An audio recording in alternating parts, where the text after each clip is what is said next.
So when are we gonna get Legend of Zelda Go? I don't know how that would work, but you wave your phone around as a sword and you fight things. Yeah. No, it's Chat. It listens to your microphone, and so when you're out and you see a wild, whatever they are in Zelda. Can you name a Zelda enemy? Name one. Dodongo. No. Yeah, isn't that a thing? The Great Dodongo? Isn't that a thing?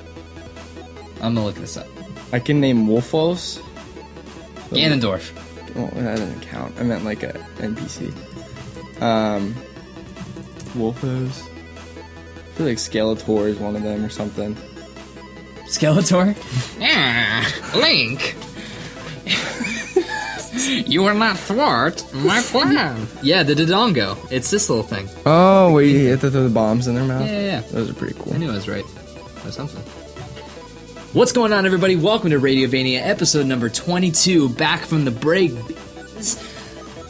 My name is Zach Rotello, at Zach Rotello on Twitter, and sitting across from me is John Swansong Parker. How you doing, buddy? Good to see you again, man. Yeah, dude, it's been a hot, what the kids would call a fat minute. It's been a lifetime. Yeah, what have we been doing? What have you been doing? I've been working, being a normal adult, while you've been out exploring the world, like both of us should be. I decided to head out on the trail, nothing but socks and a copy of Lord of the Rings. And a copy of Lord of the Rings, exactly. And a Blu-ray copy of Firefly. And hit the road, head out the trail, head to Colorado. And, it was good. I didn't actually do any of that, but I did go to Colorado. And it was a lot of fun. Got to see some sights, got to visit some family, but it was fun. But that's awesome. You worked at Dave Matthews concert? I did work the Dave Matthews Band concert. That's fun. In Columbus. You ever listen to them very much? Every now and then. I got a few jams. Yeah. I mean, they got some good stuff, but made a lot of money. We sold out of tour posters in 45 minutes. So you were working merch? Yes, I work merch at the arena, and so whenever we have a concert come to town, I get to work the concert as a representative for that band. Yeah. And I get my money based on commission. Okay. So we usually make bank for concerts. So we made $29 an hour for the Dave Matthews concert. We had 750 posters that said Columbus, Ohio, and then it had like a cool art print on it. Yeah. Sold out of them in 45 minutes. That's nuts. Guess how much they were each? $40. $50. Yeah. Okay. Concert tour posters are usually pretty expensive. They're pretty expensive, but they're nice. Oh, they're really nice. Yeah. I think last year, for my girlfriend's birthday, I think it was birthday or it might have been anniversary. I'm getting these mixed up. I'm sorry, Carly. I got her a tour poster for Jack Johnson when he played a show in Australia. And there were like a certain limited number of them, but it was the coolest design I could find. But those things they're pretty pricey, but they're beautiful works of art. Absolutely. Well, if you've never listened to Radiovania before, we're the exclusive tour merch concert podcast. No, we're the internet's podcast for, whatever you want to do it. What's the thing I usually say? Batman. No, that's not it. Oh. No, you said something. Whenever there's dead air to say Batman. Oh, just say Batman. That's Batman. Good. Oh, we're your nerdy public radio for all things entertainment and pop culture. For some reason, I couldn't remember the tagline That's right there. the tagline. It's in our Twitter thing. Batman. But what we do is weekly we post a video and an MP3 on a podcast and YouTube and our website, radiovania.com, which you can go to find all of our content, all of our funny videos, and all of our dumbass things that we do, including The Few of Us. Go watch The Few of Us. I promise you won't regret it. It's a classic.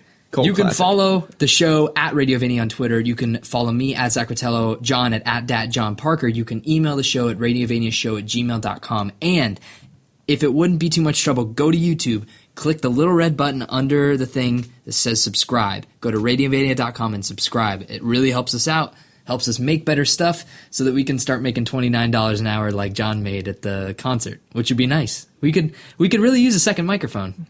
Gosh, that would be great. And you would like it a lot more, trust me. And pop filters. We need pop filters. We don't even talk that loud. What are you talking about?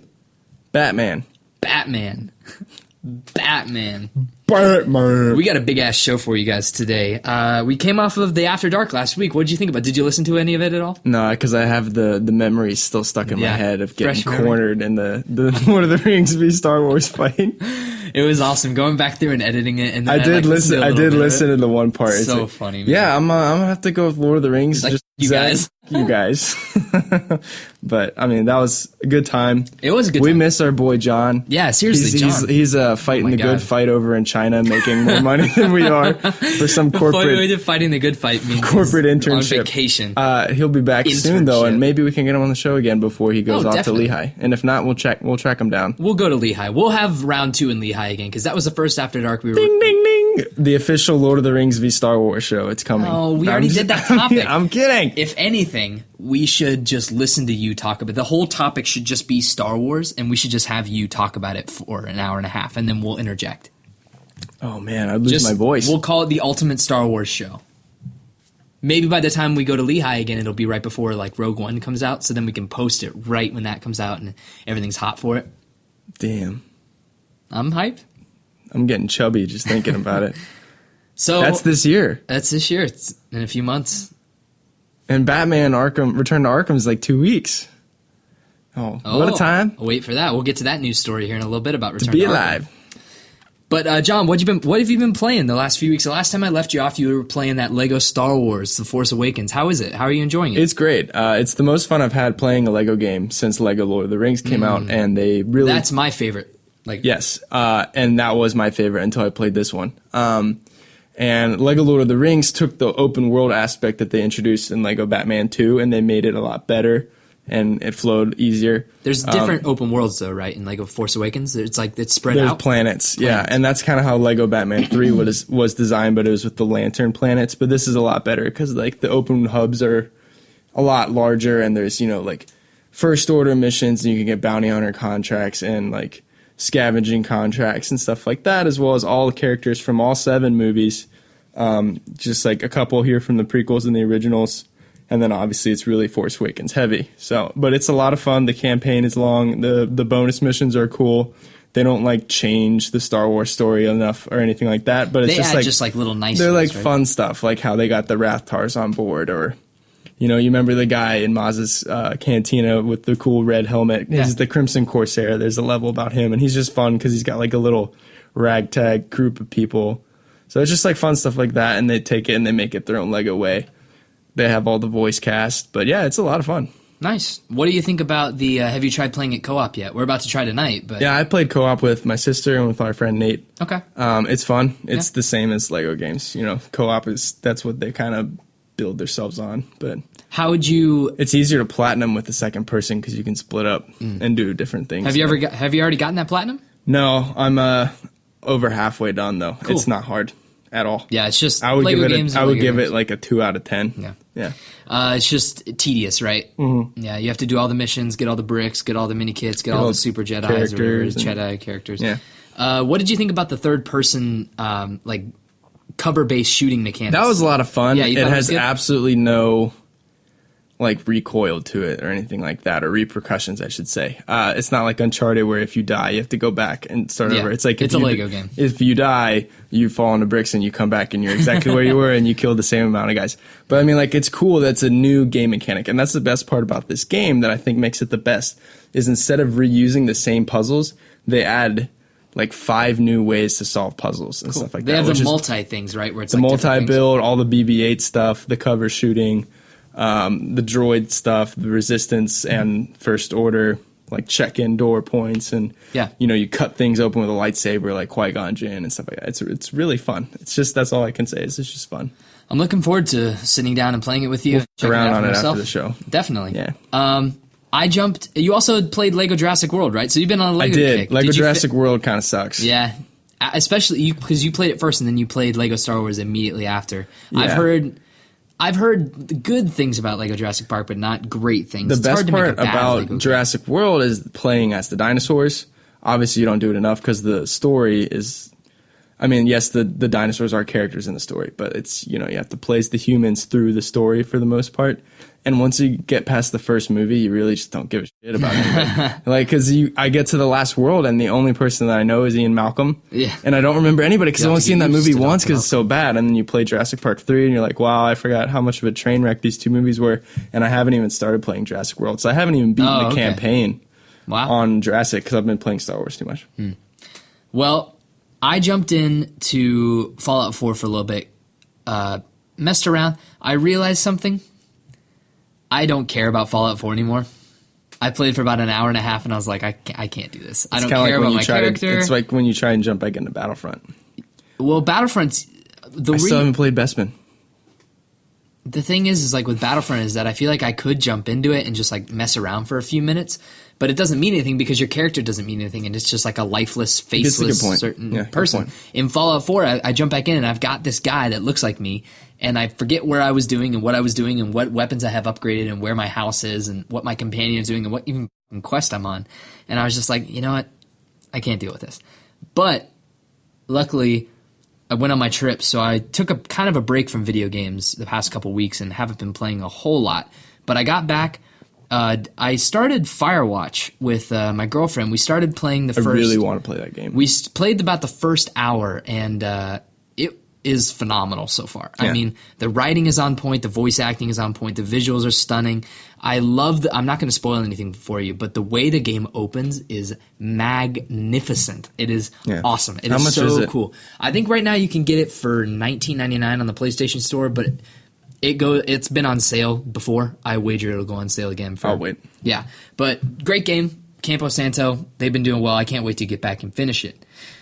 But John, we've got a hell of a show today, but we're going to do things a little bit differently. We're doing the big topic now. What's the Jeopardy sound effect again? Do it for me. Jeopardy? Yeah, what's the Daily Double sound effect? Hold on. We did it before. Hold on. That was close enough, right? I got it. Vamp. Batman. That's just you good. All right, we're moving to our big topic right here, right after the introduction, which is unprecedented. Bet you didn't see that one coming, did you? Nope. Just like you didn't see the season ending of The Flash coming like that. All right, still haven't seen it. Yeah. You should watch it. I really want to. Mm-hmm. We're going to talk about... Go ahead. Never mind. No. Finish your sentence. This is a casual conversation. We'll do it later. This is a conversational podcast. I was going to see if you finished Firefly yet, because you talked about it. Yeah, I figured. It's kind of hard to watch videos in the mountains. Is it? It's a little bit hard. You don't want to just watch a screen for a couple hours? I don't have a portable DVD player. And our hotel room didn't even have a TV. Good for them. You don't fucking need that in Colorado. Go outside, you chumps. You chumps. We want to talk about Pokemon Go. Pokemon Go is the biggest news button right now. It's the hottest topic. And so we're going to start the show off with it. So if you get bored of our antics by halfway through the show, we're starting the big stuff off first, and then we're going to get into the news. Pokemon Go is out. It launched in America. It launched mostly around the globe. As far as I know, there are only a few countries that don't have it yet. Those poor, poor people. However, it launched on Thursday, if I'm not mistaken. The app launched in America after it had launched in a few other countries. Australia, it launched, and it launched to some pretty bad bugs. Now, when did you download it? The day of? The 7th. The 7th. So the app launched to a few bad bugs, and over at Kotaku, Patricia Hernandez wrote, Pokemon Go's launch has been terrible, with an update there. She wrote this on Friday. I already closed out the calendar. Friday the 8th, July 8th, at 11:30 a.m. And she wrote, playing Pokemon Go this week has proven to be pretty difficult thanks to a wide array of issues plaguing the augmented reality game. Things got to an iffy start right from the get-go, given the lack of clarity from developer Niantic as to when the game would actually launch across various regions. Players were left guessing and frantically reloading their newsfeed on Wednesday in the hopes that maybe, just maybe, the game was out in that part of the world. Once the game officially launched for US gamers at 9 p.m. Eastern Time, the servers got so overloaded that it was impossible for many people to try the game out. I was able to play for a total of 5 minutes before Pokemon Go started crashing or freezing on me. If it was able to get past the server issues at all, both the Google login and Pokemon Club logins were a bust, and as an added annoyance, I had to input my sign-in info every single time I booted the game up, only to see the blue screen of death with the happy Generation 1 Pokemon there. Connectivity issues aren't unusual for hot online games, especially on day 1. Thing is, the problems persisted on day 2, as players found that the servers kept going down and up and down and up, mostly down. For the most part, the average Pokemon Go fan didn't get to actually play the game yesterday thanks to a combination of server issues, authentication problems, and general work wonkiness of the app. With that out of the way, I think most of the server issues have been sorted out by now. I didn't have any server issues. Today I've been using it all day. Haven't found any server issues. How many did you catch today? 400? So pull out your Pokemon Go app. And while you're pulling that out, I want to know what your general opinions are of Pokemon Go. I think this is one of the best Pokemon games in the last 5 years, if it could count. 5 or 10. Yeah. When did Ruby and Sapphire come out? Because this is the most I've enjoyed a Pokemon since. I would agree. Yeah, since Gen 3. So what's that, like 2002, 2003? It's been a while. It's been a long time. This is the most fun I've had playing a Pokemon game since then. I would agree with you. All the fun that I've had so far, I've experienced with other people. Not necessarily like that are my friends, just like you'll be out and you'll be walking around and some guy will make eye contact with you to be like, Pokemon Go? And you're like, yep. And he's like, sweet. And then, everybody is playing it. Yeah. And if they say they're not, they're liars because everybody is playing it. Because everybody from our generation was a Pokemon fan. You can't deny that. There's maybe a couple weird people like Connor in there who never got into it because they weren't allowed to. Well, Connor's parents thought that Charizard was satanic because he breathed fire. Okay, so. No. But anyway. Shout out to Connor. So it's been so fun, and it kills your battery. Yeah, it wrecks the battery. It wrecks the data plan, which my parents aren't too happy about. But my sister's also playing it, so I can't take the full blame. But it's just fun, man. I've been playing it at work the past couple of days. There's a lot of Pokestops within the baseball stadium. Awesome. We had a bunch of people come and buy tickets to get into our ballpark today just to use the Pokestops and to find Pokemon in the park. Isn't that nuts? That's awesome. So people that aren't baseball fans are coming to baseball games to play Pokemon. If this was Nintendo, I could say maybe it could save Nintendo, but it's not. They're in some sort of cooperation, but I don't know to the lengths that the Nintendo partnership is there. I just know that there is a partnership. There's a reason why it took this long for Pokemon to come to the App Store. Nintendo and the Pokemon Company have a very intimate relationship. But let me just say, this is one of the best ideas anyone has ever had in terms of video games. For sure. And I cannot believe it took this long for it to happen. I don't know if we necessarily have the hardware for it. I think a game like this could have run on a simpler device. Maybe you wouldn't have had the full GPS move around and like the ability to track your character in real time. Right. But there definitely was some way to have a map, see where the Pokemon were, and find the locations and like tap on them or using pick them like up. an old geocaching GPS. Exactly. I mean, that's what it is that it is geocaching for Pokemon. Exactly. But like the idea is simple. The idea is brilliant. And whether or not they're going to make a lot of money on it is remain to be seen. The app is the number one selling app and grossing app in the Apple Store right now. So it's murdering in like downloads and stuff like that. But how much money they're making, I can't wait to find out how much money that Pokemon Go has made in its short time on the market. I also want to know, when statistics do come out, I want to know how much money was spent on microtransactions. Because the first thing I was really surprised about, and which the guys in I went to Colorado, right? And I went on a trip with 3 other guys.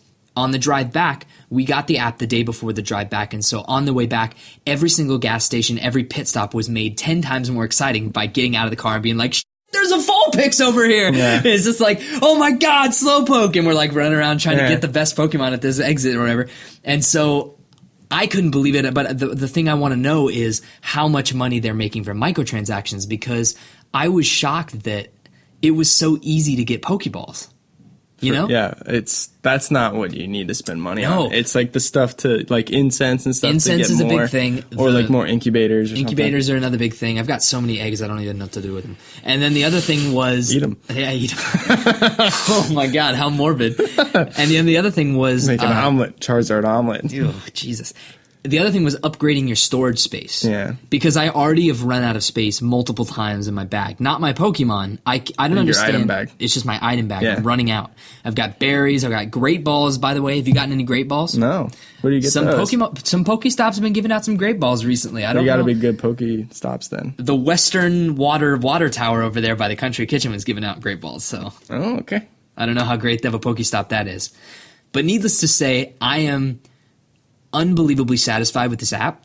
Yeah. Even with the massive issues that it has been suffering, and it still glitches out from time to time. If I catch a Pokemon, sometimes I'll have to, it like gets stuck on the ball, and I'll have to be like, damn it, and then I'll like close the app off, reopen it, and then it works fine again. But there's some issues that they need to work out, but the idea is there, the execution is there. it is so much fun. Yeah. It is so much fun. Oh, yeah. I can't wait to go to cities and like just find everything and like. I want them to add more Gen Pokemon on there too eventually. I agree. I do think that is in the cards. Another thing that's in the cards from TheVerge.com from Kwame Opam on July 10th, 2016. It says Pokemon Go will eventually allow players to trade Pokemon. That'd be great. Pokemon Go has taken iOS and Android by storm this weekend, jumping to the top of the App Store and Google Play in a matter of days. However, game developer Niantic is nowhere near done building on its new hit. CEO John Hanke recently told Business Insider that the game will eventually allow players to trade their Pokemon with their friends, just like in the Game Boy days. Quote, "It's kind of a core element," end quote, Hanke said. Though Hanke wouldn't go into great detail about the feature, he said that the feature would help foster interactions between players in the real world, and which is what Go aims for. And after all, trading Pokemon across different versions of the game is one of the franchise's enduring features, letting players complete their collections on the way to catching them all. Hanke also hinted at enhanced augmented reality features, the likes of which could land on devices like Microsoft HoloLens. All told, Go is already shaping up to be the biggest Pokemon release in a long time. Long time. So I think that player-to-player trading is inevitable. It's a great idea. Yeah, definitely. The other thing it needs is player-to-player battles. Because the gym battles are fun, but I haven't even done one yet. I've only done a handful. The main thing to me is completionism. I see that thing that says how many Pokemon out of 150, or however, it's 151. Yeah. And I just get so excited. I'm like, I cannot wait until I get all of those. So, John, I want you to do something for me. I want you to open up your Pokemon Go app, and I want to go to our Pokemon screens. So go to your Pokedex. I want to know how many you've caught, how many you've seen, and what your level is. I am level 7. Okay. I have caught 26 and I've seen 27. Awesome. Because Huntington Park only has 5 Pokemon that I have farmed. I'm level 13. Wow. I've caught 43 and I've seen 49. Wow. My biggest hitters right now in my Pokemon list right now, I've got my Fearow, who has a CP of 487, which I'm really proud of. Wow. I got Pidgeot, 354, a Ponyta, 281, my Eevee, which is 3, 4, 5, 2 candies away from evolving into that dank-ass Flareon, I think, is what's going to You're going to go Well, Flareon? it's not random, but it's dependent on which one of these you have, which one of your second move it is, and I think Dig is Flareon. I got a Slowpoke today while I was driving around the Swift. park. Does that mean I'm going to get Jolteon? Maybe. Damn it. Jolteon's awesome. I mean, they're all cool. Flareon is awesome, though. Mike got a Vaporeon in our house. Really? In the house he caught a Vaporeon? Yeah, it just walked into our house. No way. Yeah, isn't that That's crazy? awesome. Holy crap. Yep. Yeah, so I got... who'd you start out with? Who was your starter? Charmander, dude, Yeah, obviously. same. Got a Metapod working. I got a Kakuna working. I only need a few more Weedle candies to get... who evolves from a Beedrill. Kakuna? Beedrill, yeah, that's right. And I also got a Metapod. I need to get that Butterfree. But, yeah, so... Pokemon Go, man. It's such a funny thing, right? Because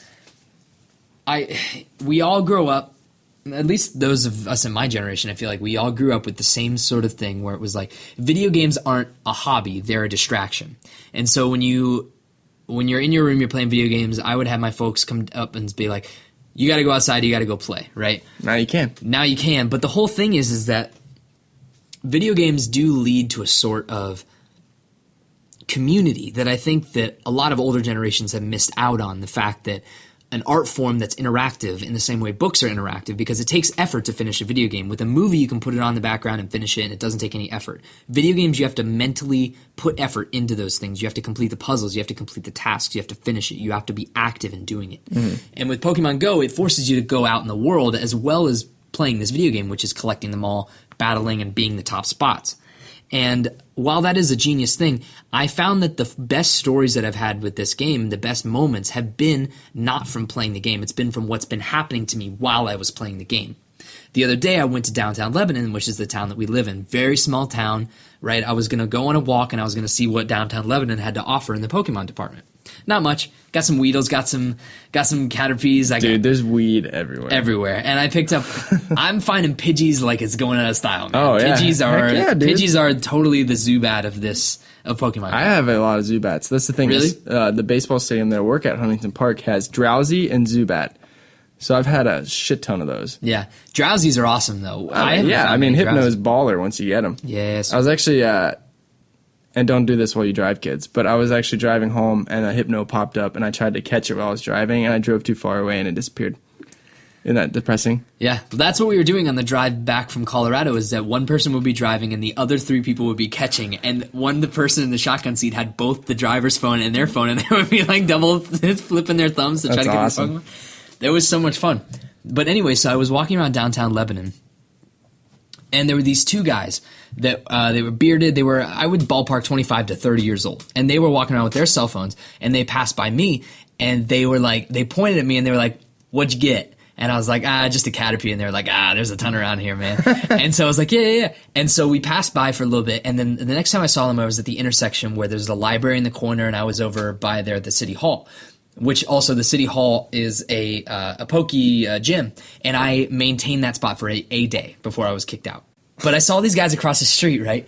And they shout out to me. They're like, "Hey man, there's some really good Pokemon down there by this lady that's having a garage sale." And I was like, all right, cool, whatever, man. So I walk down the street and I go to this lady who's having a garage sale by the old shoe factory that's all closed down, and it was just like empty. Yeah. This lady's selling all this stuff at this garage sale, and I'm like walking around, and she started talking to me. She was like, "What are you doing there?" And I was like, "It's this game. You play Pokemon. It's in the real life, and there's the camera, and you catch them in the real world. It's like geocaching." She didn't understand the thing I was saying, but she was like, "Oh, that's so cool. My kids play Pokemon. Buy some of my stuff." Yeah. But then I ended up looking over at her garage sale, right? Which, who knows? I didn't even think you could do a garage sale on property. And maybe not. I think she might have just been. That might have been. Maybe she wasn't even there. Oh my god! But I got a souvenir to prove it. I saw this little guitar that was sitting over there, and I walked over, and it's a Les Paul Pee-wee guitar, a Gibson Pee-wee guitar. So it's a miniature guitar. It's about half the size of a regular one. It goes up to the 16th or 15th fret. I can't remember which. Great shape. It was missing a knob, and the electricals are a little shot, so I'm going to have to replace those. And it needed a restring and everything like that. But I cleaned it up. Those things go for about $150 to $200 online, and I got it for $20. And so I walked away going, I was like, Pokemon Go just got me an instrument, and I thought this was so cool, and I was like, this is awesome. Video games have brought me so much joy, especially co-op games and multiplayer games. We play Smash, right? We bond over Smash, but never has a game like this done something so meteoric to me. Like, it's taken something I love, brought it into the real world, and done it in such a smart way. I can't wait to see where this goes. And I really do hope the staying power is true and that more people keep playing it, because it's going to be awesome to see it just permeate and people are like, keep playing it. As today I went to the park, I went on a walk in the park to go catch some Pokemon. Ended up catching a Slowpoke and the Cloyster thing. Oyster? Isn't that his name? Cloyster? Shelder, yes. And I was walking, I've never felt sketchier as a 22-year-old man than walking through a playground to try to catch a Pokemon, right? And there was this dad and his 2 kids that were playing on the play set, and the dad was sitting on the bench, and I walked past and I was like, oh, I feel sketchy. I'm just like holding my phone out, taking AR photos or whatever. And then on my way back to the car, I heard the kids shout to their dad, and they're like, hey, have you got any more Pokemon? And so the dad was playing it on the bench, man. And I was like, what the f-? I was like, this is crazy. This game is, it's blowing my mind. Just everywhere. It's everywhere. One more thing I do want to bring up. From Gizmodo, it says, armed robbers use Pokemon Go to find 9 victims. Now, did you read this? I did read this. The new augmented reality game Pokemon Go has gotten people off the couch and into the real world, but police in O'Fallon, Missouri say that 4 men have used the game to find players in a specific location and rob them using a handgun. About 8 or 9 people have been robbed by 4 men over the past couple of days. A spokesperson from the O'Fallon Police Department told Gizmodo over the phone the latest robbery occurred Sunday morning around 2 a.m. by the men in a black BMW before they were finally apprehended by the police. So a couple things I want to say here. One, please be safe when you're using these apps. Like the Gyarados screen does tell you to watch where you're going. Well, yeah, that's funny. Be cautious. Don't be just going into any random part of town. Make sure you have friends with you if you're going by yourself. Unless it's a daytime in a park in a small town, you're probably fine. Also, don't meet up with people that you know just from Pokemon Go. Make sure that there's a reason why you can't meet up with anybody on the app yet. I think it's because they're trying to find a way where you can just add friends, because that's scary. It's a little scary, and these guys are obviously assholes, and they'll be in jail. They're The charging the 3 people with robbery in the first degree, an armed criminal action, Class A felony, and an unclassified felony. This sucks, but it's just like it's part of this is that kids can be targeted. That's really scary. Yeah, definitely. With something like OkCupid or not Tinder, more like it's like that people are 18 or older if they're telling the truth, and they could be targeted. But like with kids, that's kind of scary. It's kind of a thing. Yeah. But so, any closing thoughts on that dank ass Pokemon Go? No, I just want to get out there tomorrow and go catch more. Oh yeah. If I was gonna say earlier, if you got here a little earlier, I would have said let's go down town to Cincinnati, because I haven't explored any of the city yet, and I want to go to like all the cool places and see if there's what good Pokemon they got. Also need to evolve some of my Pokemon. That's one big pile. Jenny. That's one big pile. Batman. Jeff Goldblum. Just say Jeff Goldblum whenever there's dead air. Dig up dinosaur bones? You'll have to get used to Dr. Malcolm. John, that was a good topic. Let's get into the news. Let's get into that news. The newsies. From Fusion.net, federal court rules that sharing your Netflix password is a federal crime. Oh my gosh, is it really? 3 judges from the United States Court of Appeals for the Ninth Circuit issued a ruling this week that will affect everyone from whistleblowers to your ex who is still somehow using your Netflix password to watch Jessica Jones. The court ruled that sharing passwords is a criminal act. The opinion is the latest round of United States v. Nozzle, a case that's been bouncing around the courts for almost a decade. The case concerns David Nozzle, a headhunter who used to work for a firm called Korn/Ferry. Nozzle left the job in 2004 and recruited former colleagues who used the password of a person still with the company to download information from Korn Ferry's database for use at a new firm. So, blah, blah, blah, blah, blah, blah, blah. Let me try to find here some. Don't share your password. Yeah, it's bad. Don't do it. I mean, do it, but be careful doing it. Nah, yeah, don't get caught.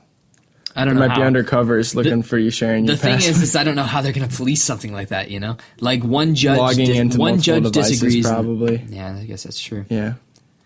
The real thing will be because Netflix allows you to sign into multiple devices in different places. They can track where your devices are. If I have a PS4 downstairs and a PS3 upstairs and I log into them on both, they could tell that they're not in the same room, right? So if your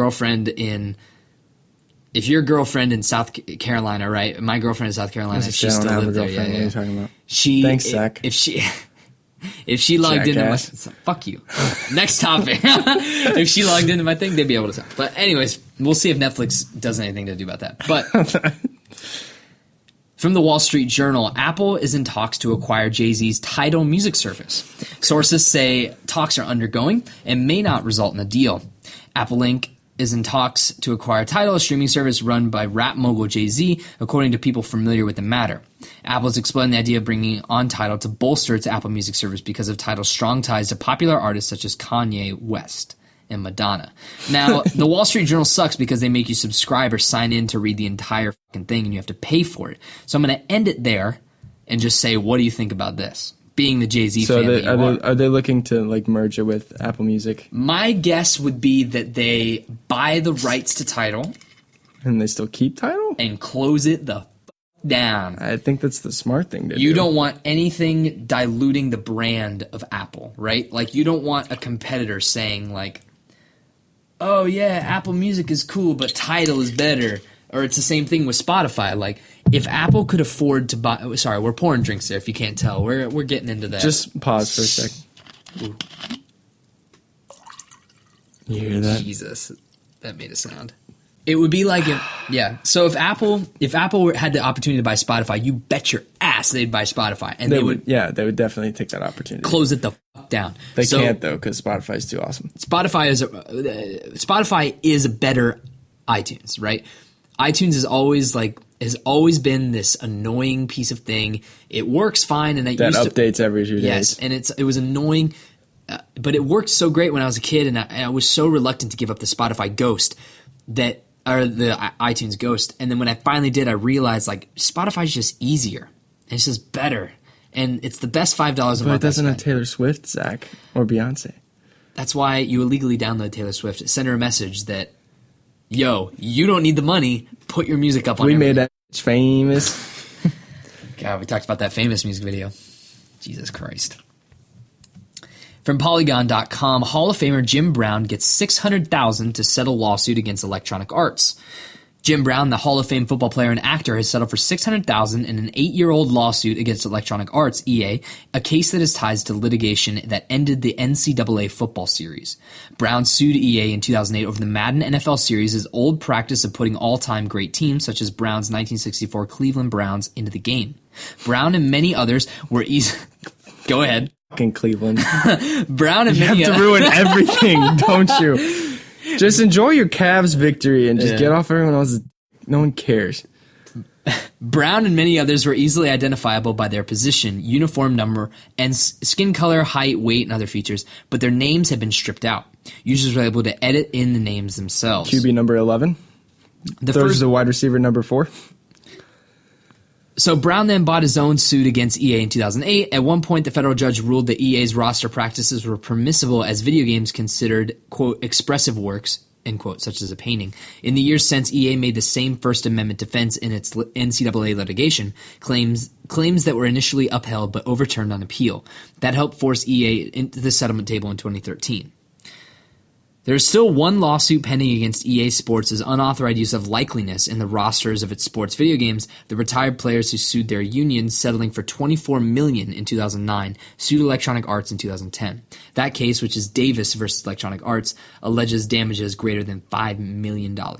John, as our resident sports expert Is stretch. what do you have to say about Jim Brown in this case? Do you think this is justified?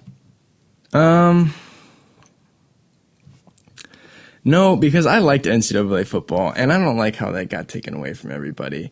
I understand where it's coming from a Hall of Famer standpoint, but then like a bunch of people jump behind it, like athletes that were in collegiate sports and stuff like that, you know, about how like they didn't get fairly represented and stuff like that. Sure. So no, I don't think so. I know Connor loved NCAA. In fact, when we did our top 10 video games, it was his first pick. It was my favorite sports game. And then it was gone. So then NBA 2K is not my favorite sports game. Yeah. Well, I think, am I wrong in saying that this has ties to the whole thing where it's like people don't want college sports athletes to be compensated for their work? Yes. They don't think, yeah. And I would have to kind of agree because they do get a lot of special treatment at the university and stuff like that. You know, you get scholarships and stuff like that. And, you know, what you spend, the stipend you get on when you're buying those stupid fucking hoverboards or like, you know, shots at the bars for freshman girls and stuff like that. You know, it's hard to justify because there are also some people that I think deserve, you know, to be rewarded and stuff like that. But like having the video game brought into it is just annoying because it's such a, you know, high selling video game. But there's just too many collegiate athletes. Like, how are you supposed to do all that? And what do you think Jim Brown's argument here holds any water about the fact that, you know, their likeliness is the only thing that really is there, considering that you can edit in the names yourself? I mean, there are people that that used to, when this was going on, they used to go through every school in the game and they would update the roster with everybody's name for that year. Every Division I school. Wow. That's a lot. Someone took a lot of time to do that. Complicated. It is complicated, and there's a lot going into it, and it's something that I don't see any light at the end of the tunnel anytime soon. But that's a lot of money. That is a lot of money, especially not to him. But. Yeah, EA makes a lot of money, but video games are a struggling art form, right? Like they make a lot of money, but it costs a lot of money to make video games, and their return is usually less than what they put in. With something like Grand Theft Auto, it sells like millions of dollars and millions of copies, and they don't need to worry about anything. Rockstar's fine, but a company like EA that pumps out sports games every year has a tight budget that they have to stick to, and that like with a lawsuit on their hands, like I can't imagine them having to be worried about something like this that seems just so inconsequential. Yeah, well, and have you played NCAA football? Like never. Everybody has a generic face. It's just their skin tone and their height and, like you said, muscle structure and stuff like that. And the jersey number on their back is the only likeness, in quotations, if you want, for that player. there's nobody standing off to the sideline with their helmet off, like when you play Madden and you're like, wow, that looks exactly like Peyton Manning or something like that. It's not like that at all. It's just like, wow. Yeah. Like, these graphics are cool when they're wearing their helmet, but like that's not what the game's designed to be. So I don't know. The whole likeness debate is just something that's been going on for a while, and then it just ruined something nice for everybody. Interesting. That's my take on it. Well, I wish that they would make another NCAA game, and when that time does come, because I do believe it will come again, that finally these legal battles will be disputed and finally legalized. I think everybody's going to get compensated. That's how I think it's going to end. So what? You're gonna get like a little stipend or something like that if you play on a team. Yeah. You know, who cares? In that case, EA better have a lot of money from Battlefield 1 to pay these people for NCAA football. EA is about to make a hell of a lot of money. Uh-huh. Moving on, today. Yep. Big news. 12:10 p.m. Marcus Thompson at MT. This is a terrible Twitter. T-Pain. Marcus Thompson. I'm gonna take you home with me. Yeah, we're just going to go at T-Pain on Twitter. Tweets at Mark Hamill and says, Mark, describe episode 8 in one word. And Mark Hamill respied. Yeah. Mark Hamill responded. Remix. Wrapped. So episode 8's done. Filming. Now, whether or not they're done with principal photography. To do reshoots. They'll have reshoots. Every big budget film. Excuse me, Ryan Johnson. Reshoots. Episode 8 is darker than episode 7. We kind of need you to go back and add some more lightheartedness. If you could, with like a musical number, maybe that's what he's going to do to Disney. John's blowing a middle finger up with his hand. At Disney. I love you. I love you, Disney. So episode 8's wrapped. What do you think? Seems early. It does. July 10th, 2016. There's been a lot more media surrounding the principal photography portion of making this movie as opposed to The Force Awakens. So I feel like because they've been more open about it, it's not as much of a secret anymore. You know, like, okay, we have to hide Daisy and we have to hide Adam and John. It's like, oh, well, they know they're in the movie. So I'm so excited, though. I mean, Rogue One's going to be great, but we want to see what's continuing with these characters, right? And it's just fun to see how open all the actors and stuff are and stuff like that. And I want to know, but I also don't want to know. And like, so there's just like this constant battle within my heart about Star Wars, and I love it and I hate it, and it's awesome. That's a good point, because right now, I didn't think about it until right now, but I don't give a flying fuck about Jyn Erso. Mm-hmm. I don't care about her right now. Because we don't know anything. Yeah, I didn't even care. I didn't care about any of the episode 7 characters until I saw Kylo Ren. I cared about Kylo Ren just because I thought he looked cool. Yeah. After the movie, cared about him totally as a character, great character. But like, Jyn Erso, don't know anything about her. She doesn't have a particularly cool character design. I've never seen that actress in really anything else, but Darth Vader's in it. Darth Vader is in it, but whether or not he's put to good use, we'll see. Yes. I think he'll be used less than... Drink bet. Hold up. We'll get there. Drink bet? I need to plan on this one, but tentatively, I say less than 5 minutes. Does he kill one of the characters in the movie? I'd say maybe multiple. So, I don't think multiple. I'm going to go with one. I think it's Forrest Whitaker. Spoilers. I think he's going to kill the Spoilers for something we haven't even seen yet. He's going to kill the old guy. But yeah, I mean, can't get here soon enough, but unfortunately we have to wait. Unfortunately. But Star Wars Celebration Europe right around the corner. Another trailer. We'll probably get a trailer for Rogue One. We'll get maybe a teaser or at least a poster for episode 8. And a title for episode 8. Yeah, what was the leaked title that we heard of? What was it? Fall of the Resistance. Fall of the Resistance. I like that. I think that's fine. I think that's probably what it's going to end up being. Yeah. You sure it's not Tales of the Jedi Temple? Full house. Too many cooks. Too many Skywalkers. Star Wars Episode 8. Too many Skywalkers. Too many Skywalkers. That'd be great. From Vox.com, 2016 has been a record-setting year for terrible movie sequels, updated by Zachary Crockett on July 6, 2016. Now, I thought this was a really interesting article. You Radiovania fans out there should go read this. It's a really fascinating piece, and we, as much as we'll try, we can't summarize this entire article. But I do want to go right here to this graph that he inserts into this that is the worst movie sequels in the past 20 years. We began with a list of 13,000 films on Metacritic and then whittled it down to just the films and sequels that meet our criteria above. Below each dot represents one sequel. These are the highest rated and lowest rated movie sequels from 1996 to 2016 based on composite Metacritic scores. Each dot equals one film. So like just looking at this, right? The highest ones are obviously, you got Toy Story 2 at an 88. You got Lord of the Rings: The Two Towers at an 88. Spider-Man 2 at an 83. Return of the King isn't the one that they use as an example. I think they're just going second movie because Toy Story 3 I think even got rated higher than Toy Story 2. You know? Oh, you might be right. I think they're just going with the second one. This is all second movies. Okay. Dawn of the Planet of the Apes. So it's true sequel. True sequel. Independence Day Resurgence down at 32 on that Metacritic score. By the way, did you look at the reviews for that piece of garbage? No. Can't wait to go see it. Are you still going to pay to see it? Probably not. But Ghostbusters is Thursday. Well, we could go see it at Lebanon for $5. That's true. We could do that. Can we get canned and get an Uber? Do they have Ubers in Lebanon? Lebanon does not have Ubers. I'll get my sister to drive us. No. So we got everything down here from Daddy Day Camp, which is a sequel to the classic Eddie Murphy film, Daddy Daycare. Dude, I love Daddy Daycare. I'm sorry. Don't remember it at all. Oh, dude, Steve Zahn? I remember the one scene where he's looking at the kid that shit all over the room. Okay. That's all I remember. Quick shout out to Steve Zahn, one of the most underrated actors. That is one of my personal favorites that I wish was in more movies, but he isn't. Please get back out there. With a score of 32, Independence Day Resurgence lingers toward the bottom of the lowest rated sequels, but is far from the worst. With 13 points, Cuba Gooding Jr.'s Daddy Day Camp. Poor Junior. He's getting thrown in there. Like, they just had to name drop him, poor bastard. Classics from Adam Sandler, Rob Schneider. Well, that's not surprising. The movie sequels that improved or worsened the most from the original Metacritic. Independence Day Resurgence scored 27 points lower than the original made 20 years ago.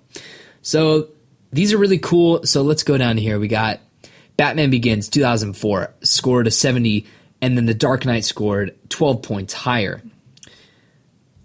He's just cool. Like, these are really cool graphs. I mean, he really put a lot of time into this. This is cool. Yeah, it's a really cool article. I suggest you guys go read this. But 2016 sequels have been a big disappointment. Here are the Metacritic score declines, original sequel of all major sequels in 2016. I don't even know what this is. Zoolander 2 was 27 points lower than the original. Independence Day Resurgence. This is Crouching Tiger, Hidden Dragon. Sort of. They made a sequel to that this year? Yeah. No way. Did you see it? No. Holy shit. My Big Fat Greek Wedding 2 scored 25 points lower. Alice Through the Looking Glass was 18 points lower. Neighbors 2 was 18 points lower. I was actually excited to go see Neighbors 2. I never got around to it. Maybe I won't. Not that the first one was stellar, but I thought it was entertaining.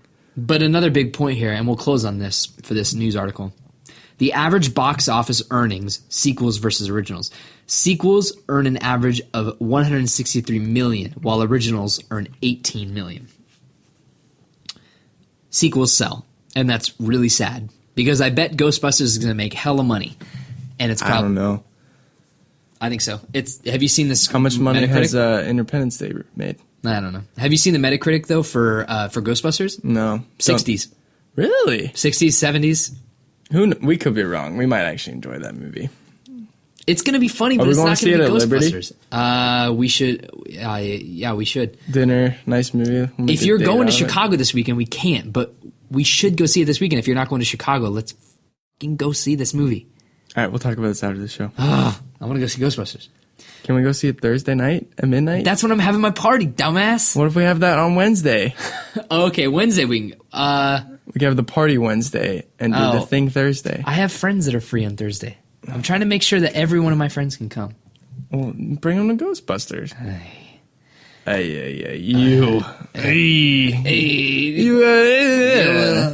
From the blog.us.playstation.com, PlayStation Plus. Here are your free games for July of 2016, posted by Greg Lewicich. This is a crazy-ass name, so I'm not going to pronounce it. I'm sorry, Greg.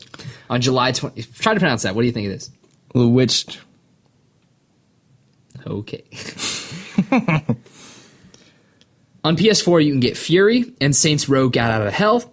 On PS3, you can get Call of Juarez, Bound in Blood, and Fat Princess. And on the PS Vita, you can get Orishika, Tainted Bloodlines, and Prince of Persia Revelation, which is a PSP game, similar to the God of War games. Prince of Persia games? No, that's a PSP game that came out forever ago. Wow. TBT did when that movie came out. Oh, yeah, Jake Gyllenhaal. I got it on Blu-ray right over there. Yeah, who's that girl in the movie? What's the actress's name? Because I think she's hot. I wish she was in more stuff. Fam. Batman. Don't say Batman.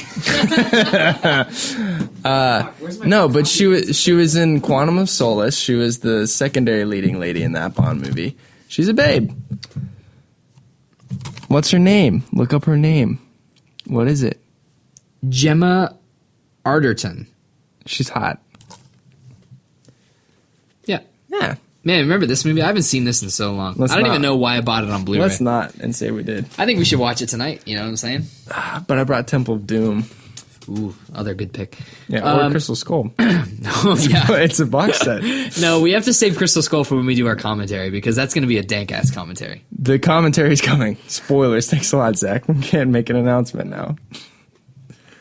It's not an official announcement. We'll make the official announcement when it comes. So, Fury, I played around with for a little bit last night. It's a God damn, I can't talk. Boss rush game. Yeah, it's a boss rush game. So basically what it is that you wake up, you're a prisoner in this Zach thing. had 2 bottles of gin today. So. 2 bottles of gin. That is hyperbole if I've ever heard it. 2 bottles? I'd die. I'd be dead, man. I'd be a dead dude. No, I think you can handle it. Yeah, okay. So Fury came out. It's a boss rush game. It's fun. It's really hard. I think it's too hard for me. Like Bloodborne hard? Way harder than Bloodborne. There's nothing harder than Bloodborne. Yes, there is. There's way harder. Bloodborne is not that hard. Oh, don't tell me that. You're going to make me feel like a terrible gamer. You're not a bad game. Every gamer is equal in my eyes. But Bloodborne is really challenging. You have such a Charles Xavier view of gaming. I'm the Charles Xavier of gaming. I will take that title and run with it. Thank you. Do it. Professor Z. Also, before you got here, I was fucking around with Saints Row Get Out of Hell. It's fun. I haven't played a Saints Row since Saints Row 3. It's fun. I can see myself keep playing it. It's an easy grinding thing. It's a platinum game. There's a platinum with it. Someone said platinum. Which one should I pick? Someone said on Reddit that it takes about 15 to 20 hours to beat. So it's a really easily obtainable one. I could beat it in a week or two, and it's not bad. It's fun. Boom. Fat Princess, great game. Really great arcadey style game on PS3 if you're still playing that. Orishika, never played it. Prince of Persia, Revelation, never played it, but I love the Prince of Persia games. And the movie, apparently. The movie is, I'm going to say, not bad. Arteron. The movie's not bad. It got shit on. I remember when it came out, but it's not bad. What's better, BVS or Prince of Persia Sands of Time, the film? That's a really good question. BVS, I guess. Yeah. Actually... No, don't even. Theatrical version. No, we're not. All right, we'll get into this in a Even theatrical, I would take BVS. That has Batman in it. You have the Prince of Persia has Jake Gyllenhaal in it, and it also has Ben Kingsley. No, f*** you. I would take Ben Kingsley's the man. No, I would take the warehouse scene over all of that movie. Oh, you are smoking crack if you disagree with me. That is absolutely absurd. That is like pissing on the Declaration of Independence and calling it fucking a toilet. Declaration of Independence. How about National Treasure v. Batman v Superman? Which one's a better film? Oh, wait. National Treasure. The first one? Yes. Oh. The only one that matters. National Treasure. No, I have to think about this real quick. National Treasure is a National Treasure. That is Nicolas Cage's shining moment. It is. That's his essential Nicolas Cage film. Also Sean Bean. Wow. What a great flick. Also, whatever that dude's name was that hung out with him that was in the Apple PC commercials. What was that dude's name? Oh, Justin Long. No, it's not Justin. That's Long. not Justin Long. Who was the Riley? Riley. I don't know what the actor's name is. But Listen to Riley. He's in the Hangover movies. He's the guy they're always looking for. Yeah. We're getting off track here, but I love it. I love it. What's the line from that? He's like, stealing the Declaration of Independence. It's like stealing him, and he points at the Lincoln statue. It's a good movie. Wow. You know why I brought you to the Library of Congress? Because it's the biggest library in the world. Listen to Riley. Listen to Riley. There's a what's 7-foot steel concrete vault. And do you know what they keep in the preservation room? Delicious jams and jelly. Jesus Christ. We should watch National Treasure. Now that's a flick. Actually, I would be down to watch that later. From Major Nelson's blog, here are your Xbox Live games with gold for July 2016. On Xbox One, Live Gold members can download the Banner Saga 2, which I've heard is phenomenal, and Tumblestone, which I've not heard anything about. On Xbox 360, you can get Rainbow Six Vegas 2 and Tron Evolution, and that's all you got. So Banner Saga 2 is a very Final Fantasy Tactics game. It's all hand-drawn animations. It's medieval. You take control of this village of people that's like migrating, and the whole it's a really pretty art style. Have you seen any videos about it? I've seen the first one. Okay, yeah. Looks fantastic. Look cool. Beautifully looking game, but yeah, so good for you guys. That's a great free game this month. Yeah, we still have so many news. Yeah, I know, it's crazy. We'll kill it. We're almost done. This is the Return of the King extended cut version of our normal news show. We haven't even gotten to the mouth of Sauron yet. Jesus. I have a token I was bidden to show thee. From GameSpot.com, Resident Evil 7 Biohazard demo breaks records. Capcom has announced that Resident Evil 7 teaser beginning hour has set the record for the most downloaded single player game. Has set the record for the most. It is the most download, Zach. It is the most scary game I have played. The demo has hit 2 million God damn it. The demo's at 2 million demos? Yeah. The demo has hit 2 million downloads globally, despite it only being available to PlayStation Plus subscribers. Have you played it yet? No, I'm scared. Played it with Carly? Did you pee at all? I was fucking horrified. That entire hour.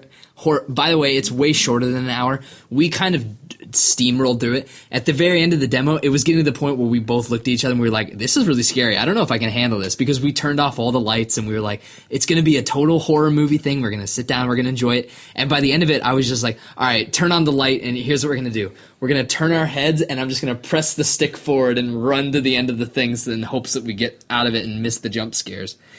That game is scary, dude. So you played that demo, but you won't go see The Conjuring 2?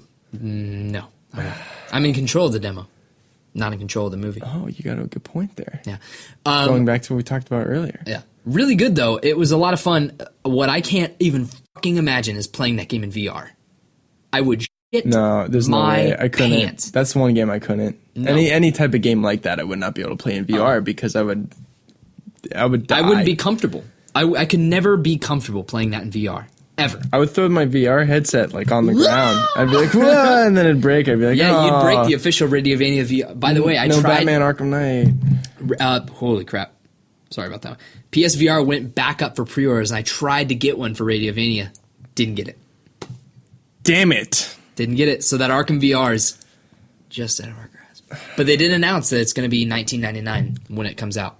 Really? Mm-hmm. Is it just because you put on a bat suit in a cave and then you drive a Batmobile? I think the whole experience is going to be about an hour to two max. That's all I need. I think $20 is That's totally enough worth for me to blow my load. Yeah. Give me 2 minutes. Blow your load. Blow multiple loads. You're going to blow so many loads.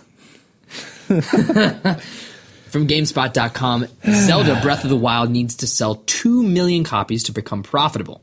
Miyamoto also reveals how many people worked on the upcoming Wii U and NX game. From Tamar Hussein on July 29th. With NX and Wii U game. The figure was revealed during a shareholder meeting in Japan, which was live blogged by Twitter user nstyle and translated by Cheesemeister. During it, the Mario creator discussed what it would take to recover development costs. Breath of the Wild is set for launch on both Wii U and Nintendo's next gaming platform, codenamed the NX. The company has not shown this version of the game or discussed in any sort of detail. It is unclear whether the 2 million figure represents combined sales of both versions or how digital sales are factored in. The last new console entry in the Legend of Zelda series was Skyward Sword for the Wii in January 2012. 2 months after the launch of the game, it was reported Skyward Sword had surpassed 3.4 million units. I think 2 million is feasible. I think they'll hit it. Yeah. Though, if they're only saying 2 million on the Wii U, they're not going to hit it. No, but if it's combined, then yeah, they got it. Because I was talking to a friend of mine that went to Colorado with me, Aaron, and we were talking about Wii U and Legend of Zelda and the NX, and he said, oh, I'm just going to get it on the Wii U because I don't want to have to spend money on a whole new console for Zelda. And I was like, my thoughts are, fuck the Wii U, I'm done with this console. I can't wait to see what Nintendo puts on the NX and what I can play on the next platform. So yeah, totally. Give me the NX. Give me the games on the NX. I think Radiovania is hardcore Team NX. I think we've already established that. Well, I think it's actually Team whatever is not Wii U. And that includes GameCube. If they release a game on the GameCube, I wouldn't call it necessarily Team not the NX. I'd say Team whatever Nintendo does that makes them good again, you know? Like, the Wii kind of sucked. It had great games, but it kind of sucked. The Wii U definitely sucks, and it doesn't have nearly as many good games. It has Smash, Mario Kart, and the remasters, I guess, but I don't even count those as Nintendo Wii U games. Like, what other games were there for the Wii U that were, like, spectacular games? Pikmin, I heard, was good. Yeah. Zelda's going to be fine. Yeah, whatever. Nothing. It's a dud. Yeah. I mean, Disney Infinity was dog shit on it, so that's my 2 cents. Well, Disney Infinity is gone now. It's over, John. R.I.P. R.I.P. So are half of my freaking figurines. I sold them for Lego Star Wars. Lego! From Polygon.com, the report says Nintendo's fear of imitators kept NX out of E3.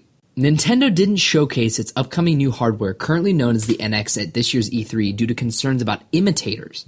According to comments made at the company's recent shareholders meeting, an attendee tweeting live from the presentation last night relayed creative fellow Shigeru Miyamoto's explanation about the NX no-show, along with his thoughts on virtual reality and other developments. Quote, "Normally we would have shown the NX at E3, but we didn't," Miyamoto said. According to the translation, quote, "We're worried about imitators if we release info too early." It's keeping in line with an earlier conversation Miyamoto had with the Associated Press, the AP, about Nintendo's more low-key E3 2016 affair. In an article from last week, the veteran game designer said that the NX is focused around a specific idea, one which he chose not to elaborate on. Quote, "That's why we can't share anything at this point, and I don't want to comment on the other companies," he told the publication. Quote, "If it was a matter of following advancements in technology, things would be coming out a lot quicker."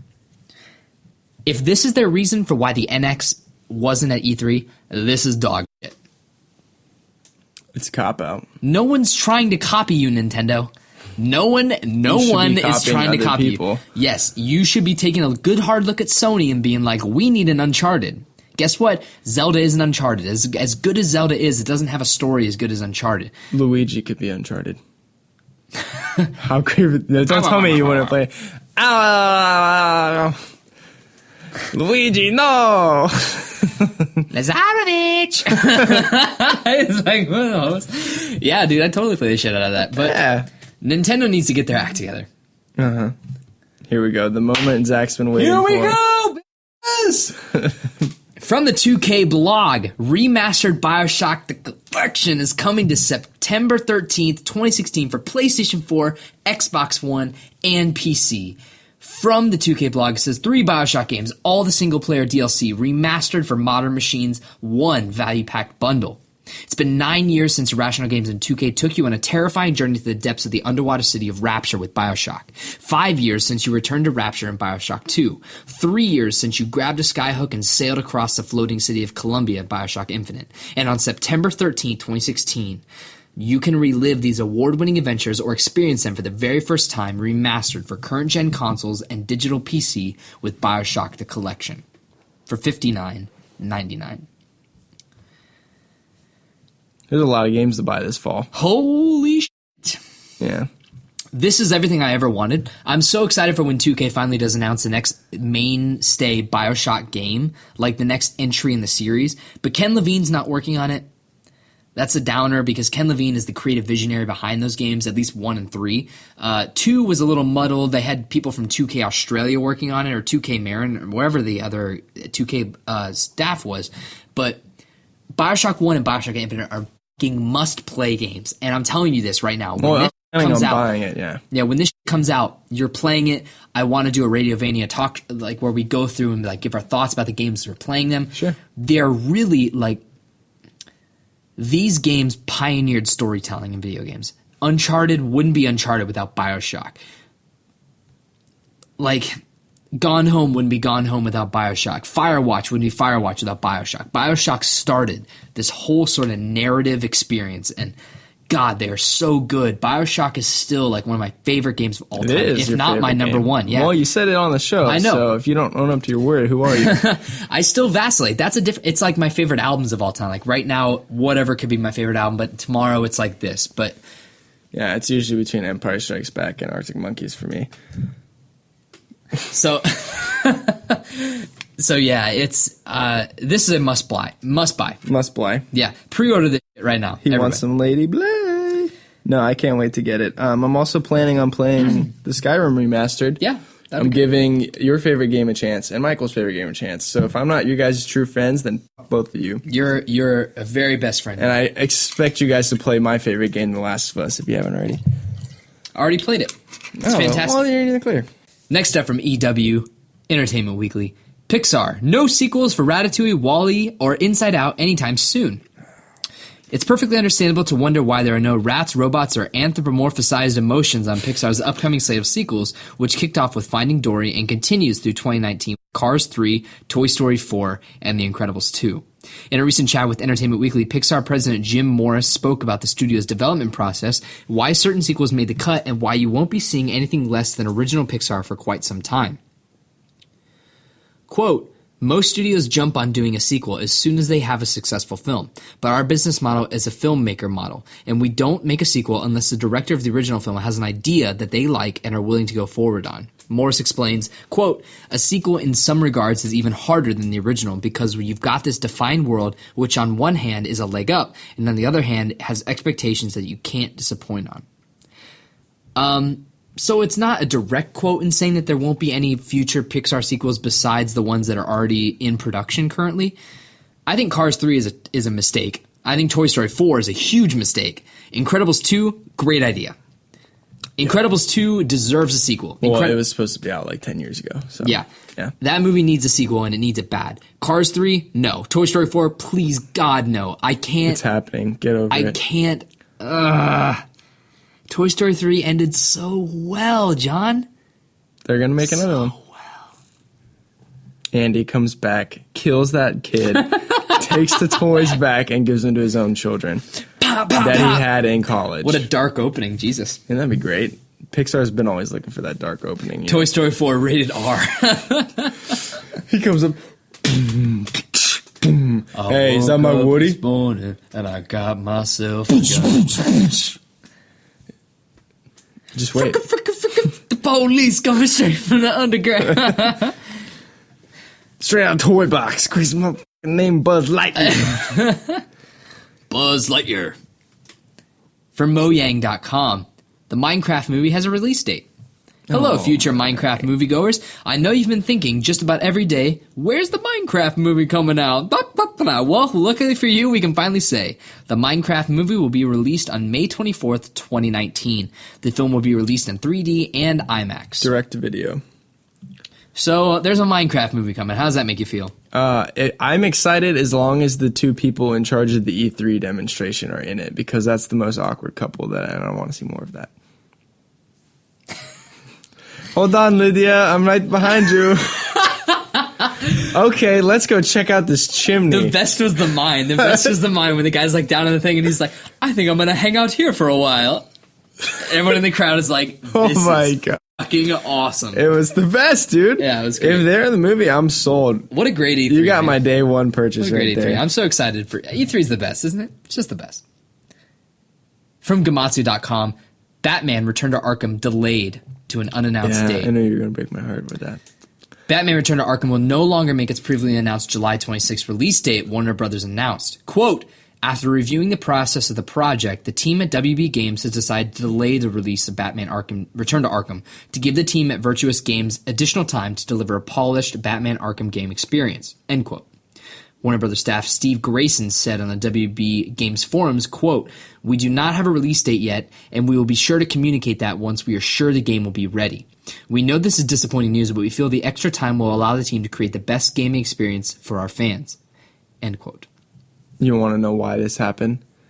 Why? Have you seen someone they took the trailer that they released of the footage and they put it next to the original PlayStation 3 footage, and the PlayStation 3 footage looked better. So I'm all for this. All I'm saying, like, if you're going to make it better, I can wait. I've played these 2 games. I can't wait to play them again as a collection on PS4. I loved playing Arkham Knight on PS4. You know, it looked beautiful. Make it like that. I'll wait another year if I have to, even longer. So, It's like, not don't gonna- rush it. I it's mean, not it'll gonna probably be be, Arkham it'll be like a holiday release, but make it at least like Uncharted Remastered collection or something like that. Yeah, it's not going to be Arkham Knight. There's no way they'll be able to get it up to that level of Right, but they polish. can make it better than what they showed us already. Yeah. I did see the footage of the 2 the trailer side by side with the original game footage. Not all of it was bad. I didn't think it looked as bad as people were making it out to be. Some of it looked a little more clear. There are some theories out there that are suggesting that this extra time is being used to add Arkham Origins to the mix. Really? Which you're all for. I'm totally for that because I never finished it. on Really? PS3. You No. didn't finish it, dude? No. Oh my gosh. I know. That end is like ridiculous. I know, I've heard. Also, like that huge fucking spoilers, real quick. That like the whole Joker twist in the middle, I didn't see coming, and I'm a huge like usually catch on to that because I've read a lot about it. But God, dude, that was so cool. Yeah. Like as soon as he walks in the church and stuff like that, I was like, oh, I can't believe I didn't see that coming. I think it's a huge mistake not including Origins in there. But It's a little insulting, but I understand how it wasn't like the same. if I was to spitball a date, March 2017. mid-October. This year? Yes, this year. Okay, I think that's better. it hits this year. There's no way they can put out a teaser trailer saying July and hit in 2017. That'd be fucking crazy. It has to hit this year. It'll be October. Right. Yeah, it'll be October. So does that mean that we're going to have Bioshock, Skyrim, and Batman within 3 weeks of each other? Yeah, I think October is the month this year. I think Save your pennies, kids. they're going to have to find a spot. They don't. The Arkham Collection doesn't care about Bioshock. In fact, I could see it releasing that same week. Oh my God, that would be great. I know, but the thing is that there's no way they're going to go up against Battlefield 1 or Call of Duty. No. So these remasters are going to be spread out amongst it. That's why everyone is steering clear of that, except for Titanfall 2, which I didn't realize until now that it's Doomed. released the same time. That game is doomed. Who's going to buy that shit? I want to play Titanfall 2 That more than Battlefield. 15-minute single-player campaign is going to save it, though, dude. I actually think Titanfall 2 might be better than Battlefield 1. But Oh God, dude, don't let Michael hear that. He played the demo the other at night. heart as might, go fuck yourself. He played the demo the other night. He said it was really good. Yeah, he was in the closed alpha. He got that? Yeah, Tyler Holland got it. And Oh, he played cool. it shout out to Yeah, Tyler Holland. Denmark. Tyler Holland Yeah. would be on the closed beta. So I mean, they said it was cool. I'm still not sold on it just because I'm not good at war games unless it's Star Wars. Multiplayer looks great. Visuals look fantastic. Not seen anything about the story that makes me interested at all about I mean, that the game. period is what interests Yes, me the the most. setting is The interesting. game we'll get to. We'll see.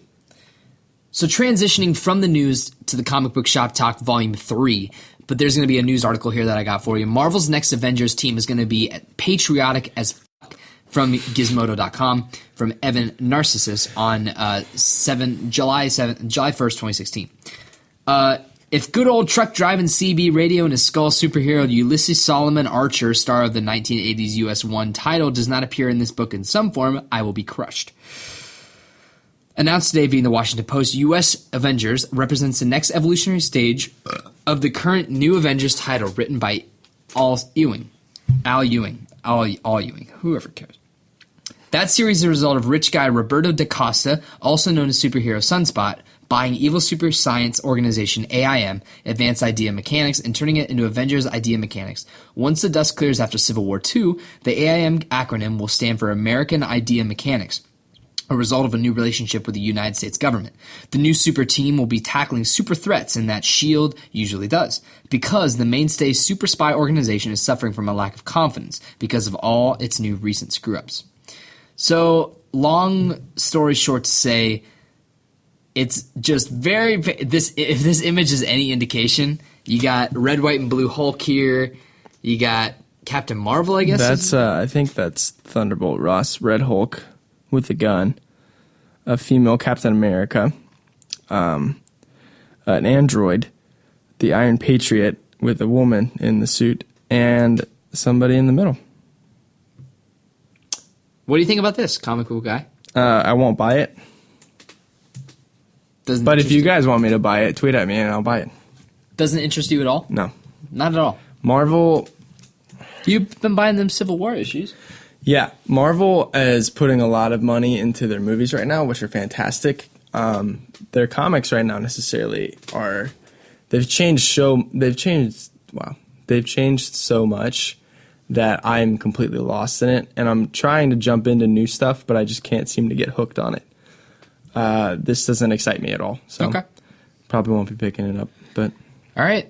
Well, the floor is yours, JP. Let's do some comic book shop talk. All right. So we're at volume 3. Last time we talked about, a little bit of Rebirth, a little bit of Star Wars here and there, a little bit of Marvel. I told you I was going to be reading Dark Knight Returns Last Crusade, which is a very, very short graphic novel, which I'll go ahead and lead off and talk about. This is a prequel to the classic Dark Knight Returns, written and illustrated by Frank Miller, one of the best books out there to read, bar none. This is a very good prequel. It's about 50 pages or so it's not very long. It's $6.99. If you can get this at your local comic store, even on Amazon, I suggest getting it. It's a very beautifully drawn book, and it's also very interesting. It focuses on how Batman is reaching the end of his prime before he quits for the however many years between this book and where Dark Knight Returns, where he's retired. It shows Jason Todd leading up to his death, which they don't really show, but he walks into a trap, basically, that the Joker sets. Who's writing and illustrating this one? Frank Miller. Okay. Yeah, with John Romita Jr. doing the writing, or doing the art. Frank Miller is also working on Dark Knight 3 right now, so releasing this prequel simultaneously I thought was an interesting move, but I'm glad that he did.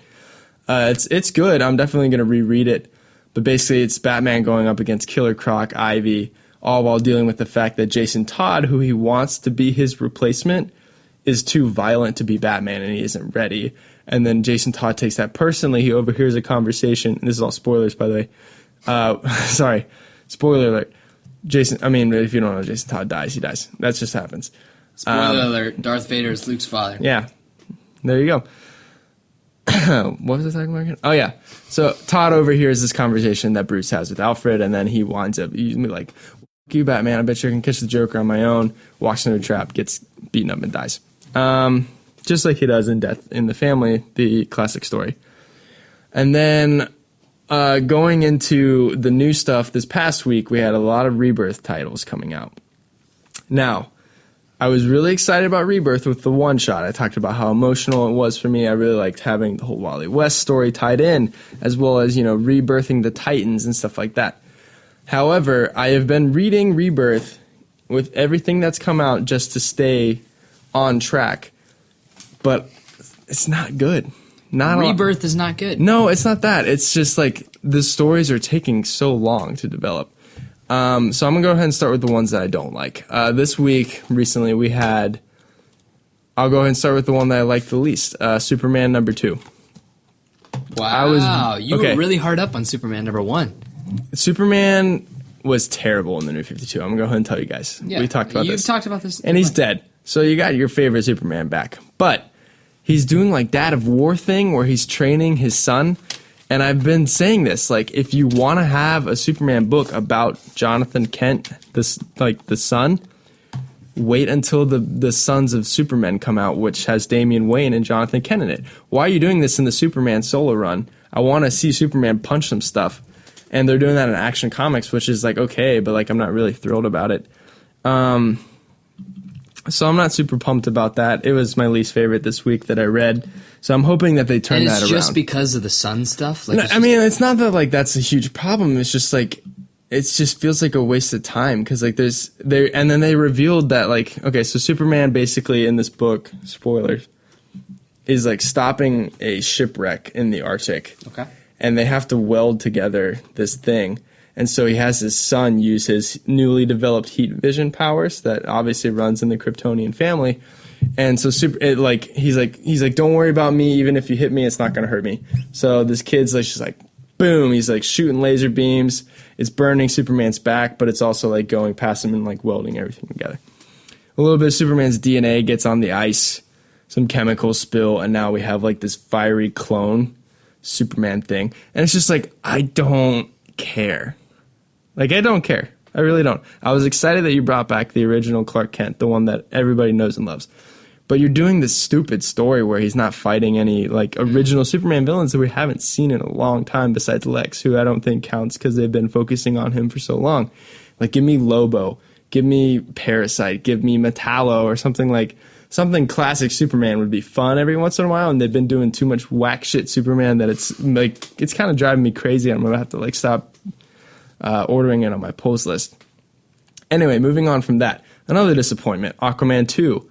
I was really high on Aquaman 1. We talked about this. They were about to fight Aquaman, Black Manta. Black Manta is one of my favorite comic book villains. You know, he's cool. He's wearing like a rebreather suit. Like, he's just a normal guy, but like, that's cool. You know, he's underwater and he's got a cool design. They already finished their fight, Zach. Yeah. They started their fight. 5 pages later, they ended their fight. Book 2, the fight's already over. So I don't know what they're going to do with Aquaman. And, you know, I was really high on it because I was like, you know what? This is a fresh take on Aquaman. I'm excited. Not really. It was a little disappointing. It was a little underwhelming. They did reveal that there was a breakout and maybe Black Manta. We'll get back into it. But, like, at the end of their fight, this is also a spoiler. He's like, Aquaman's like, I'm sorry I killed your dad, Black Manta. And Black Manta's like, you know what, I forgive you. And he, like, doesn't kill him. And I was just like, what the fuck is going on? Like, this is like the Martha thing all over again. Martha! So anyway, so those are the 2 huge disappointments. Some mediocre books, Justice League Rebirth one-shot. They didn't start any major story. They're just basically introducing that the new team is Bruce Wayne Batman, Barry Allen Flash, Diana Wonder Woman, Arthur Curry Aquaman, the original Clark Kent Superman, and then 2 Green Lanterns. Count it, 2 Green Lanterns. Jessica Cruz, Simon Baz, who's heading the Green Lanterns run. That's a lot of Green Lanterns. As well as Cyborg. So you have 8 instead of 7 Justice League members because the 2 Green Lanterns are so incomplete as characters that you have to have 2 of them for them to count as 1 Green Lantern because apparently you can't use Hal Jordan because people are still mad about Ryan Reynolds. So they can fuck off and bring back Hal Jordan because I don't give a shit right now about this whole Green Lantern bullshit. Everybody loves Ryan Reynolds because of Deadpool now. Yeah, exactly. Bring him back. Apparently they're doing another Hal Jordan arc. They just want to have more titles. Anyway. So how... I got 2 more books to talk about real quick. Okay. Ones that I liked. Green Lanterns. Despite what I just said about how it being like not fun, it does have clever writing. The 2 characters, even though they're half characters, they play off of each other well. So I'm hoping that book continues to develop because then I might feel more attached to those characters. And then the one that I really liked, this is coming as a huge shock. Okay. Batman, number 2. It was really good. Solomon Grundy's in it. This is the Batman, right? Just Batman. Not Detective Comics. This is Batman. The continuation of the plane story. So Batman, this is huge. If you're a Batman fan, spoiler alerts ahead if you haven't read this. Spoiler. You probably have. But book starts out, those new Gotham vigilantes who can fly, and they're the Superman. They're fighting Solomon Grundy and stuff like that. Solomon Grundy's trying to make a break for the sewer because he doesn't want to fight anymore. Because once he gets to Bourne, or when he gets to whatever the thing on Sunday, that's when he goes back in the sewers. In case you don't know about Solomon Grundy. Anyway, this guy is about to punch Grundy in the back, and it's going to send this going flying, right? Batman gets there, and he like opens up the grate, and then knocks Grundy out and puts him in the sewer. He's like, you're like, oh, Batman just showed up out of nowhere. And the Gotham guy's like, hey, thanks for the help, Batman. He's like, yeah, you were going to stop this guy in 1.3 seconds. And by that time, Grundy would have already trampled this old man sitting on the bench. He's like, I stopped him in 0.7. He's like, you got some work to do. And then he just leaves. And you're like, that's so Batman. Like, huge dick explosion. Like, it was cool. The art's great. There's a cool encounter with Jim Gordon. And the big reveal at the end, Hugo Strange is in the Batman runs. You guys know him from Arkham City, the animated series, and some comics. He's going back from like the 40s. Hugo Strange has been around a while. He's a boss. A very obscure Batman villain, but a very good Batman villain. I'm a huge fan of how he was used in Arkham Knight. Exactly. So I'm looking forward to seeing where that story goes because I'm a huge fan of that villain. David Finch is doing a good job with the artwork on that. So far, Batman's been good. Detective is iffy. But anyway, so that week with DC Rebirth, some downs, a couple ups, some mediocres, stuff like that. But that's all I got right now. There's a couple books that I picked up, like Flintstones, that I haven't read yet. But I'll be sure to get back to you guys about that. No Scooby-Doo Apocalypse this week? No, I still haven't read that either. It's on the. I've been busy, but I'll get back to you guys. I won't let you down. I promise. Cool. The one thing I always go into what I'm going to read next. One quick thing that I'm going to talk about. Alan Moore, creator of Watchmen, a lot of other classics such as Killing Joke and his great Swamp Thing historic run. I love him. I picked up his collection of all the works they did on Superman, including a classic story that they did a Justice League cartoon on for the man who has everything. I'm going to read this book, and I'm looking forward to it a lot. He's a great writer. Even beyond comics, he's just a great writer. So I'm looking forward to reading his take on Superman. Hopefully, I'll get back to you guys next week about it. Cool. Well, now's about the time where we would transition into the At Dat Corner topic, but we're running at an hour and 30 minutes. So I think we got time. 4 minutes. 4 or 5 minutes. All right, hit me. All right, so we are about halfway through 2016. Can you believe that? It's crazy. Time's flown. July. Jesus Christ. Yep. School starting. So I thought, I know we haven't exactly seen everything, but I thought I'd just gauge your interest. What has been your favorite film of 2016 up to this point? Now, it has to be released in 2016, right? It can't be like a movie that we've seen in 2016? No, it has to be a film released in 2016. Let's go to 2016 in film on Wikipedia.com. There's the highest grossing things. I just want a list of everything. I guess this is everything, yeah. Okay. So let me scroll through here.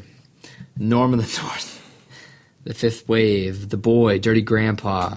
Wait, what? Oh, that was the Robert De Niro one. Mm-hmm. Kung Fu Panda 3, Laser Team, The Witch, 50 Shades of Black. That was the thing?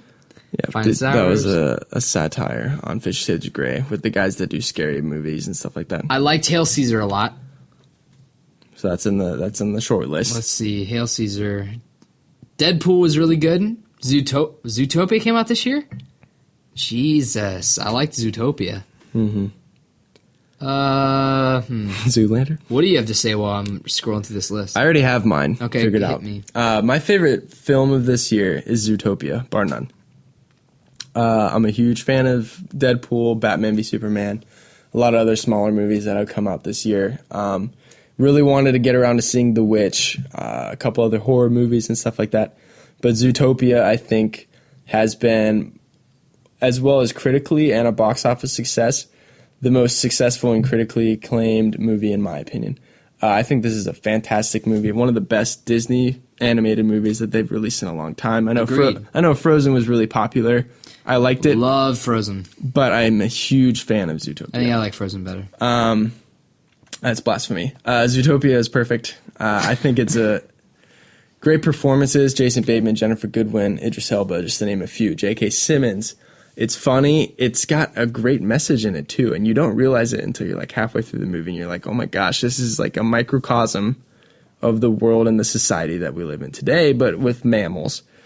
Tolerance. Funny, care, made me laugh. love, Emotion, stuff like that. And it's got good, catchy music. And it's actually one of the only movies that I've rewatched multiple times this year.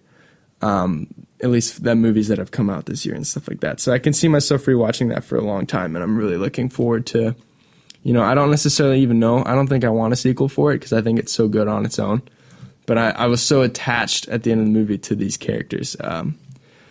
I think Jason Bateman was my favorite part of the movie as well, just to name. Yeah, he's excellent. Just to name the best part, in my opinion. I like the Nick Wilde character as well. I mean, him and Judy Hopps play well together. But I'm a huge fan of Jason Bateman's. The best part is the rodent godfather. You come to me on the day of my daughter's wedding. Mr. Big. God, that was so funny. When we watched that we were watching that, I couldn't fucking believe they were doing it. I was in tears laughing so hard at that. So if you haven't seen this movie yet, please go see it. Excellent. It's definitely worth watching. Zootopia is excellent. It's very entertaining. And I could see myself having a lot of fond memories going forward with the movie. Yeah. It's got a lot of family ties with me and stuff like that. So that's been my favorite. I have a short list of other movies, but I'll let you go ahead and dive into yours for the sake of time. So there's 3 movies. I'm going to end on my favorite of this year so far. Still haven't seen that Ghostbusters. Maybe that'll top of the list. Or not. Lol. 10 Cloverfield Lane. Really, really dug this movie. The original Cloverfield was one of my favorite movies when I was younger, just because it came out. It was unexpected. I didn't know what it was. I saw it. I really enjoyed it. I liked the found footage thing. 10 Cloverfield Lane improved on that formula a little bit. It didn't use the found footage thing, but Mary Elizabeth Winstead fucking killed it as in the lead role. John Goodman. And John Goodman was like terrifying. John Goodman was the best part of that movie. I didn't like him at all. But that performance was nothing like I've ever seen him deliver before. This is actually on my short list as well. Yeah. I had to go with Zootopia just because I can't rewatch this movie now that I know what happens, and it's too stressful.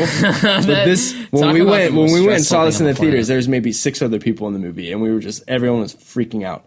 This is a very good film. And if you haven't seen it yet, I highly recommend it. Yeah. It is something that will leave an imprint on you that you won't forget. There's like multiple scenes in that movie where like I still remember how I felt when I saw what happened, and I was like sheer chills. Yeah, and like the hair standing up on my back and neck right now just thinking about it. So 10 Cloverfield Lane was excellent. It's a good Deadpool. one. I mean, you can't talk enough about that. It was hysterical. The writing was excellent. Ryan Reynolds was great. I love T.J. Miller. Redefine a new superhero genre. I finished Silicon Valley. I'm caught up completely on the show. Have you watched it? Mm-hmm. Watch Silicon Valley. As soon as you finish Firefly. So it's going to be like that. Huh? That's exactly how it's going to be. I think that's fair. The writing's not for everyone. It can be childish at some point. Like the humor can be a little bit... Parks and Rec-y. No. More like Workaholics. Oh, really? It can be kind of like crude at some points, but when it's intelligent and funny, it's really, really, really good. And TJ Miller is a G. He is so funny. He's the best part of that show, bar none. But love Deadpool. You look like an avocado at sex from the older avocado.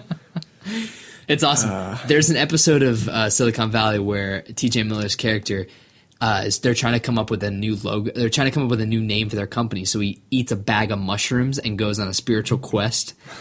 One of the funniest things I've ever seen. It's so great. I'll have to check it out for sure. But my favorite film this year is I'm not going to call it an indie film. It was from Richard Linklater, who did Boyhood. He's done a lot of other classic movies. Successful. Yeah, very successful filmmaker. Only came to a few theaters. I saw it in a very small art house theater in Columbia, South Carolina with my girlfriend. It's called Everybody Wants Some. Now, I don't like sports movies. I've said this time and time again. I don't find anything interesting about them. I don't like Remember the Titans or whatever it's called. Is this the one about the fraternity with the baseball? Yes. The whole Everybody Wants Some. I'm going to tell you this right now. You would love this movie. I just didn't get around to it, and it also wasn't in theaters that long. Oh, you would love this movie. It's a slice of life. That's the movie. There's no real antagonist. There's no real plot. The whole thing is like the elevator pitch is new kid comes to college and is on the baseball team, and there's 3 days before the season starts. It's like it captures the weekend before the season starts in baseball. And it's like the people he meets, the people that he talks to, the experiences he has, the relationships that he forms. And it's like I found myself laughing through this whole thing and like getting kind of emotional towards the end. And I've never felt that way about a sports movie intensively. And like it's hysterical. And I love period movies. And it takes place in 1980. So it's right on that cusp of like the 70s are going to get him phased out, and you can see the disco influence and like the 80s like pop color coming in. That's awesome. Loved Everybody Wants Some. Highly recommend it. Yeah. I will check it out. But yeah, so I thought that'd be something fun. So. Very good. Very, very, very good. Go watch that Zootopia. Yeah, easily. Zootopia is awesome. Go watch all these movies. All these movies are fantastic. Zootopia is the best Disney movie of this year, bar none. Finding Dory disappointed me. I would say Zootopia has been the best Disney movie, at least in my opinion, because I don't count Pixar as sold Disney movies. No, neither do I. Best animated Disney movie since Frozen. I like Frozen. Frozen's better than Zootopia. No, it's not. Yes, it is. No, the music's better, but that's the only thing that has going for it. Mulan. Wow, that's going back. We can look this up later, but we might have to just have a Disney podcast. Can we do a Disney show? Absolutely. Only if we get to dress up as Peter Pan and Wendy. Absolutely. Thank you for joining us on this week's episode of Radiovania, episode number 22, your nerdy public radio for all things entertainment and pop culture.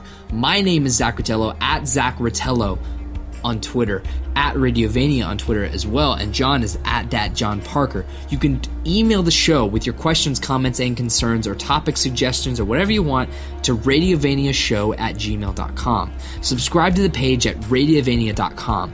That's what we want for you guys. Subscribe to the channel, watch the videos, it really helps us out. Leave a rating on iTunes, do whatever you want to do.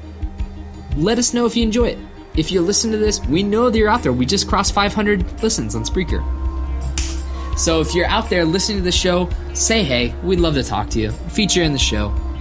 We'll read your Twitter, we'll get you maybe a follower or two. But wow. There's exciting things ahead. We've been talking plans. We got a lot of coming your way, guys. Oh, yeah. So just get ready. Tell your friends. We got some fun stuff ready for you guys. Definitely. This year is going to be one for the books. Oh, yeah. Merch. Commentaries. Murph. Commentaries, special podcasts about special things to us. Lost. Oh, yeah. But thank you for joining us on this week's episode of Radiovania. Until then, Namaste. 40, 50, 60, 23, 42.